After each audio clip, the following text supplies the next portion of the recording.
Daniel Padilla, ibinalandra na ang katotohanan sa kanilang relasyon ni Andrea Brillantes. So paano na ngayon si Catherine Bernardo?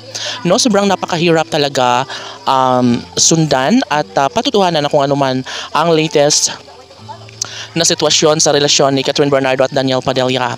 At hito nga, at kinlaro na, ibinalandra na ni Daniel Padilla na talaga nga namang hindi niya talaga mahal si Andrea Brillantes at ang kanyang pag-ibig ay ilalaan lamang kay Catherine Bernardo. So alam na lang lahat, ngunit hindi pa rin nila malilimutan ang mga chismis, no, na talaga namang nakakawindang naloka ang taong bayan dahil nga naman may katotohanan din naman ng lahat. Ito ay inaamin ni Daniel Padilla, and of course basta't ang sinabi ng aktor ay talagang mahal na mahal niya pa rin si Catherine Bernardo. So kaya dapat na wag tayong mawala ng pag-asa. Sabi nga ni Daniel Padilla, kahit ano pa man ang mangyayari ay mamahalin niya habang buhay si Catherine Bernardo, at ito lamang ang kanyang patunayan, no? Ito ang kanyang panghahawakan habang buhay, sapagkat ito lamang umano ang kaligayahan ni Daniel Padilla ang makapiling si Catherine.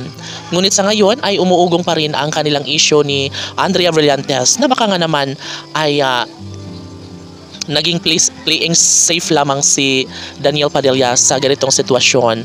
No, bakit niya pa rin gagawin ang mga bagay-bagay na makakasira sa kanilang pagmamahala ni Catherine Bernardo? Marami rin nagkokomento na dapat tigilan na lang ni Catherine Bernardo ang kanyang pag-ibig para kay Daniel Padilla dahil wala na umano itong kakahantungan pa ang lahat. Syempre, inaamin ng taong bayan na sobra pa rin ang kanilang pagtitiwala sa isa't isa na sadyang hindi mawawala, hindi kailanman magbabago ang isang pag-ibig para kay Catherine Bernardo at Daniel Padilla. Na kahit marami man sila mga pagsubok ngayon, na kahit mas lamang umano ngayon si Andrea Brillantes, ay talaga nga namang hindi pa rin sila maniniwala na habang buhay na mamahalin ni Daniel Padilla si Andrea Brillantes.